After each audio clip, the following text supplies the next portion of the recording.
로마서 5장 8절 말씀을 다 같이 한 목소리로 함께 읽겠습니다. 시작. 우리가 아직 죄인 되었을 때에 그리스도께서 우리를 위하여 죽으심으로 하나님께서 우리에 대한 자기의 사랑을 확증하셨느니라. 아멘. 주님의 말씀입니다. 오늘 이 말씀이 우리 삶 가운데 가장 강력한 힘이 되고 위로가 되고 소망이 되시기를 축복합니다. 우리는 태어날 때부터 속고만 사는 인생입니다. 태어날 때 가짜 꼭지를 물어주고 엄마인 것처럼 그렇게 착각하게 만들기도 합니다. 그래서 우리는 항상 자주 쓰는 표현이 속고만 살았나 그렇게 묻기도 합니다. 왜냐하면 속고만 살았기 때문에 그렇습니다. 세상에는 많은 속일 만한 일들이 많습니다. 최근에도 저에게도 그렇고 전화가 자주 옵니다. 올 때마다 좀 도와주세요 하는데 다 순뻥입니다. 그래서 다 알고 이제 우리 교회 규칙은 전화상으로는 도와드릴 수 있는 길이 없고 오셔가지고 만나게 되면 우리가 밥을 사드릴 수도 있습니다 라고 다 말씀을 드립니다. 당연히 올 수가 없는 또 사기 전화이죠. 또 그저께도 전화를 받았는데 그 전화의 내용이 어젠데 소방서에서 이제 소방 점검을 하려고 하는데 등기를 받았냐는 거예요. 그래서 등기는 제가 못 받았습니다. 그리고 그 우편을 담당하는 분이 또 본인인지 아니면 다른 대표님이 또 있는 건지 물어보는 거예요. 그래서 제가 담당입니다 그랬더니 그러면 등기를 못 받았으니까 문자를 받을 수 있는 전화번호를 알려주면 다시 또 공문을 보내주겠다는 거예요. 그리고 다음 날 오후 3시에 방문해서 점검하겠다는 겁니다. 그래서 제가 그걸 보낼 거 없이 그냥 오후 3시에 그냥 오시면 됩니다 그랬거든요. 그랬더니 그날 오후에 다시 노예 톡에 문자가 하나가 딱 올라온 거예요. 그 내용이 보니까 요즘은 소방서를 빙자해서 이런 사기 전화가 많다라고 하는 거를 노예 톡에도 올라와 있더라고요. 실제 이제 노예 한 목사님은 소방서에 이제 확인을 했는데 전혀 그런 일은 없다라고 확인까지 하고 그렇게 사기 전화가 많다라고 올리게 되었습니다. 수많은 거짓, 수많은 사기 이런 것이 참 주위에 많습니다. 그런데 어떤 하나는 진짜가 있다면 예수님의 십자가는 전혀 거짓이나 속임이 없다라는 것을 여러분 잘 아실 겁니다. 기독교 신앙의 가장 핵심이 무엇인가? 예수님의 부활도 이제 오늘 주위에 또 강조가 되겠지만 십자가가 없이는 부활도 있을 수가 없습니다. 죽음이 없이는 사시는 것이 될 수가 없습니다. 그러므로 십자가가 거짓이라면 부활은 있을 수가 없는 것입니다. 죽지도 않았는데 살아났다는 것을 말할 수가 없게 되겠죠.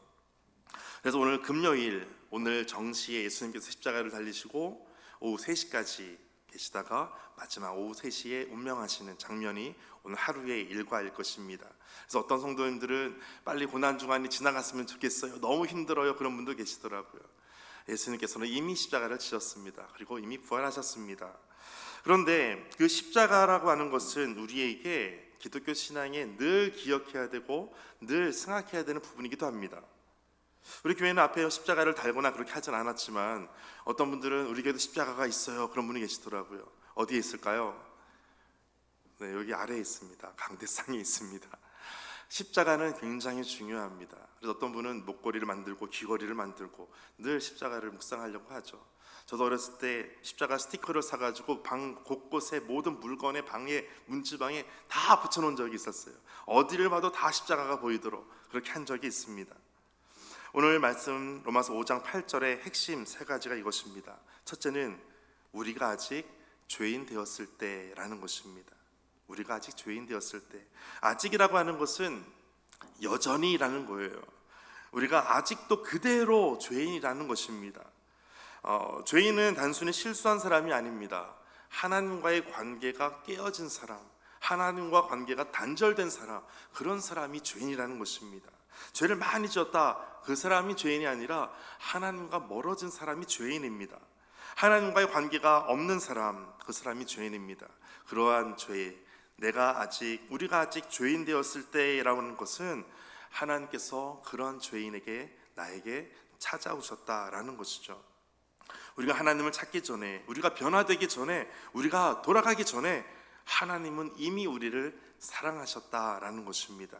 이것이 십자가라는 것입니다. 두 번째는 그리스도께서 우리를 위하여 죽으셨다라는 것입니다.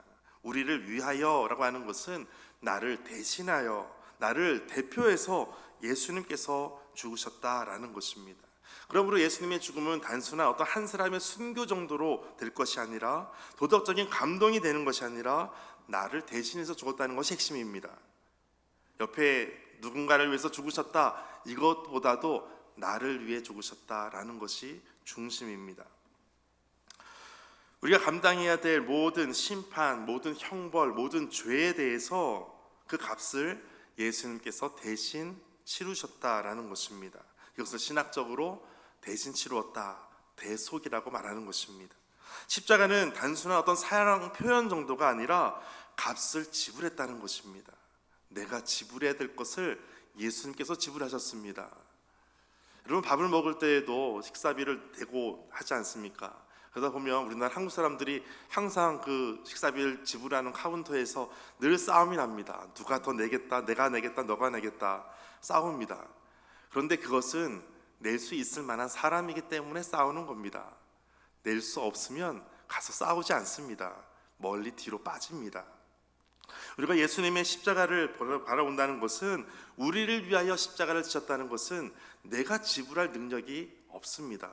그러므로 내가 십자가를 지겠습니다 말할 수 있는 사람이 아무도 없다는 것입니다. 여러분은 뒤로 얼마큼 빠져 계십니까? 많이 빠져 있을수록 은혜가 크다는 것을 사도 바울은 말씀하고 있는 거예요. 죄가 많은 곳에 은혜가 더한다라는 거예요. 그래서 사람들이 질문하지 않습니까? 그러면 은혜를 더하기 위해서 죄 가운데로 가면 되지 않겠습니까? 사도 바울은 말하죠.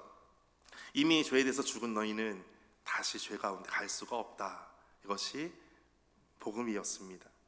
이미 내가 지불하지 않았어도 이미 예수님께서 다 지불하셨기 때문에 나는 뒤로 빠져 있으면 되는 겁니다. 나는 뒤로 많이 빠져 있을수록 내 은혜가 더 크다라는 것을 고백하는 것입니다.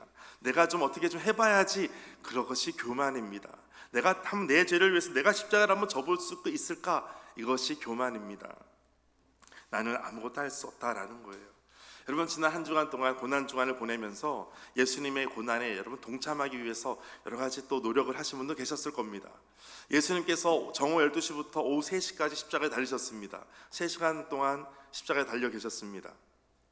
그러면 내가 예수님의 그 십자가의 고통을 같이 조금이라도 좀 동참하기 위해서라면 여러분 어떻게 하면 좋을까요? 적어도 십자가에 5분 정도는 달려 있어야 되지 않겠습니까? 그 정도는 할 수 있지 않겠습니까? 예수님은 3시간도 달려 계셨는데 한 5분 아니면 적어도 한 1분 정도라도 예수님의 그 고통에 우리가 동참한다고 하지만 그 고통에 우리는 동참하는 것조차도 할 수 없을 만큼 우리는 그러한 무능력한 상태입니다. 이것이 바로 십자가, 우리를 위하여 나를 대신하여 십자가를 지신 예수님을 더욱더 의지하게 되는 복음의 말씀이 되는 것입니다. 이것이 바로 두 번째 있는 우리를 위하여 예수님께서 십자가를 지셨다라는 것입니다. 세 번째 말씀은 로마서 5장 8절을 보니까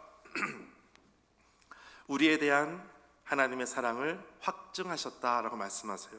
확증한다라는 것은 증명해 보이는 거예요. 보여주는 거예요. 입증하는 거예요. 사람들이 말로는 막 이렇게 저렇게 할 수 있을 거예요. 그것은 난 한번 보여줄게 라고 하는 것이 바로 십자가라는 것입니다. 세상 사람들은 조건이 참 많습니다. 내가 이 사람을 대신해서 무엇인가 할 때 이 사람이 뭔가 사람 무시할 수 있을까? 계산이 됐을 때 내가 대신 뭔가 좀 치룰 수 있는 것이 될 겁니다. 뭔가 가치가 있을 때 사랑하기도 하고 보답할 수 있는 능력이 있으면 내가 좀 돕기도 하고, 여러분 돈을 빌려줘도 이 사람이 갚을 능력이 되는지를 보고 빌려줍니다. 은행에서도 그것을 꼼꼼히 살펴보고 이 사람의 능력이 되는지를 보고 빌려주죠. 심지어 어떤 나라 비자를 받으려고 해도 재정 상태를 보고 비자를 내주기도 합니다. 그런데 십자가라고 하는 것은 하나님의 사랑이 말로만이 아닌 실제로 그 사랑이 증거가 되는 것, 이것이 바로 십자가라는 것입니다. 어떤 사람에게는 이 모든 것 가운데 이것이 어떻게 가능한가? 라고 질문할 수 있을 거예요. 왜냐하면 속고만 살았기 때문에 그렇습니다. 은혜를 경험해 본 적이 없거든요. 예수님은 십자가를 지실 때 그 뒤에 어떤 대가를 말씀하지 않으셨어요. 어떤 보상을 요구하시는 것이 아닙니다.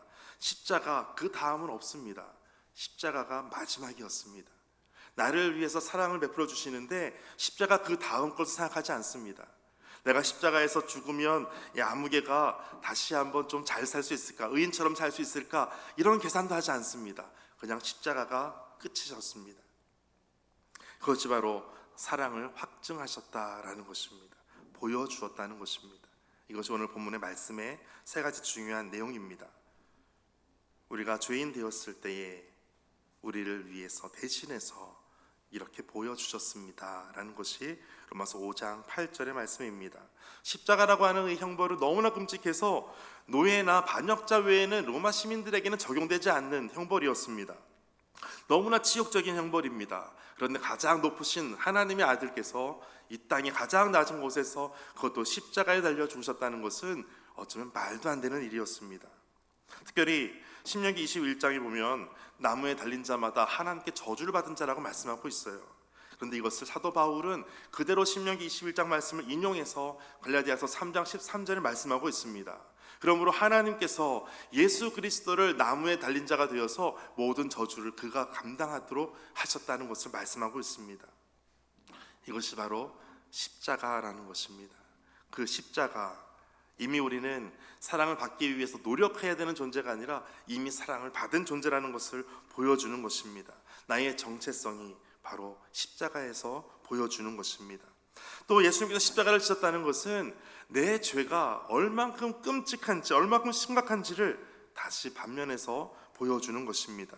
십자가는 사랑이기도 하지만 십자가는 오히려 내 죄가 얼마나 심각한지 예수님께서 십자가에 죽으셔야지만 가능할 정도로 내 죄가 끔찍한 것을 말씀하고 있는 것입니다. 그러므로 예수님께서 십자가를 지신 것처럼 우리가 예수님을 본받아 그 십자가의 사랑을 실천하는 삶으로 오늘 우리가 살아야 되는 것입니다. 예수님께서 오늘 말씀하시는 것이 이것입니다. 나는 너를 위해서 십자가에서 죽었는데 너는 이 사랑을 믿느냐라고 질문하십니다. 여러분, 속고만 살았던 인생이라 할지라도 예수님의 진실한 이 십자가의 사랑을 오늘도 늘 기억하고 온전히 믿고 나아가게 되시기를 축복합니다. 오늘 말씀을 기억하면서 함께 기도하겠습니다. 기도할 때에는 하나님께서 오늘 우리에게 말씀해 주신 것처럼 그 십자가의 사랑이 도저히 감당할 수 없고 도저히 믿을 수 없고 도저히 내가 할 수 없는 그 십자가가 오늘 나의 삶을 변화시키고 내 삶의 방향과 목적을 알게 해주시고 내 모든 인생이 어떻게 살아가야 될지 그 모든 앞길을, 소망을 오직 보여주신 길이었음을 기억하고 하나님께 우리가 다시 한번 감사함으로 또 믿음으로 선포하면서 주님 앞에 십자가를 기억하며 함께 기도하겠습니다.